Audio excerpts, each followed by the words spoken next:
Land ceiling act అనేటువంటిది ఇది. This is the land ceiling act. ఇది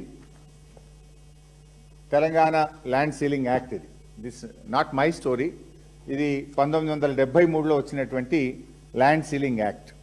ఈ ల్యాండ్ సీలింగ్ యాక్ట్ ప్రకారంగా సెక్షన్ 8 ఏం చెప్తుందంటే, ఎవరైనా రైతు సెక్షన్ 8 ప్రకారంగా 50 ఎకరాలు, అంటే ఒక్కొక్క జిల్లాలో ఒకటి ఉంది. మహబూబ్ నగర్, రంగారెడ్డి, మెదక్ 54 ఎకరాలు ఉన్నట్టుంది. ఆదిలాబాద్ పోతే 70 ఐ థింక్.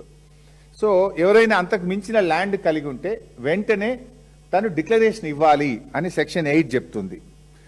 సెక్షన్ 18 కూడా ఏం చెప్తుంది, ఎవరైనా కొనుక్కున్నా తను కూడా కొనుక్కోవడం ద్వారా వచ్చిన భూమి కూడా సెక్షన్ 18 ప్రకారంగా ల్యాండ్ సీలింగ్ డిక్లరేషన్ ఇవ్వాలి. సెక్షన్ 17 ల్యాండ్ సీలింగ్ యాక్ట్ ఏం చెప్తుంది అంటే, ఎవరు కూడా ల్యాండ్ సీలింగ్ డిక్లరేషన్ కాకుండా భూమిని అమ్మరాదు, గిఫ్ట్గా ఇవ్వరాదు, ఎక్స్చేంజ్ కింద తీసుకోరాదు. తీసుకుంటే కూడా అది చెల్లని చిత్తు కాగితంతో సమానము. It is null and wide అని ల్యాండ్ సీలింగ్ యాక్ట్ సెక్షన్ 17 కూడా చెప్తుంది. సెక్షన్ 19 ల్యాండ్ సీలింగ్ యాక్ట్ కూడా ఏం చెప్తుందంటే, ఏదైనా రిజిస్ట్రేషన్స్, సేల్ డీడ్స్ ఏదైనా జరిగితే కూడా అవేవి కూడా చెల్లవు. ఆ రిజిస్ట్రేషన్స్, సేల్ డీడ్స్ ఏదైనా చేయాలంటే కూడా డిక్లరేషన్ ఉంటేనే చేయాలి తప్ప చేయడానికి వీల్లేదు అని చెప్పి కూడా సెక్షన్ 19 కూడా చాలా స్పష్టంగా చెప్తుంది.